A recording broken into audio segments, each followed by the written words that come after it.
Hey everybody, my name is Chris and I'm going to be talking a little more about some kinetic activities that I do in my classroom with in regards to second and third grade Terra Nova testing. Presently I teach second and third and a kindergartner, and I know as time goes on, being a resource teacher, my caseload will continue to get bigger. This is an idea I have for compare and contrast, and as you see you've got comparing, you've got the red, and then contrasting things that are same, some things that are different. We have our orange, which is made from red and yellow. This is my idea for teaching chapter books and adding details.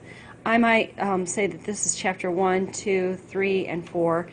You don't have to have specific sizes. I just randomly the ones I have.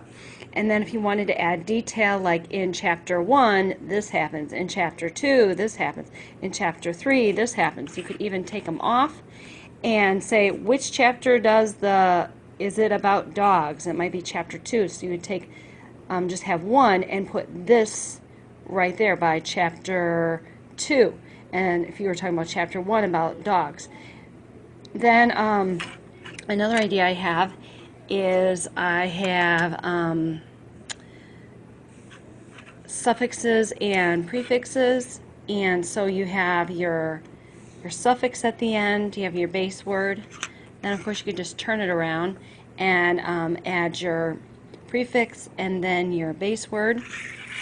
Then for adjectives, I'm still formulating this. You have your adjective, and you describe your adjective. You could either have more than one way to describe your noun, your adjective.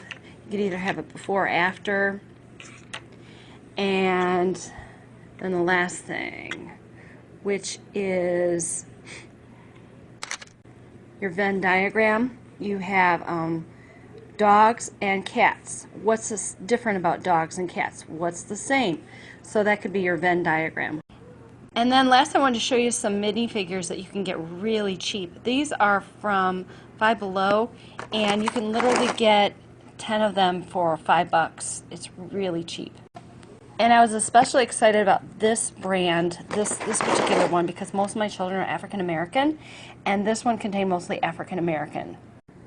Then if you go on Amazon, you can buy these. They take about a month to come, but you can get 20 of them for around $2 or $3. They're from China, and they're all unassembled, and you can have your students assemble them. One negative thing is sometimes they get loose, so I bought some hot glue and glued them together with a really strong glue. And those would be great to use for adjectives. You could, I actually bought some that were in bags, and I'm going to have the kids rip them open, and then they're going to describe their brick, their Lego person that they have. Another thing you can do is talk about verbs. You can have them doing some of the actions, and of course nouns. And it also, you can compare and contrast the two Legos. You can talk what's the same about them, what's different. So there's a lot of things you could do with them. I started my New Year's resolution, and what I did is I took each of the Legos and I laminated them and made them bigger with a picture. And we talked about having SMART goals. And so then what the kids did is they wrote the goals that they wanted to have for the new year. Stay tuned for more ideas on using Legos and Kinetic Legos. Thanks. Bye.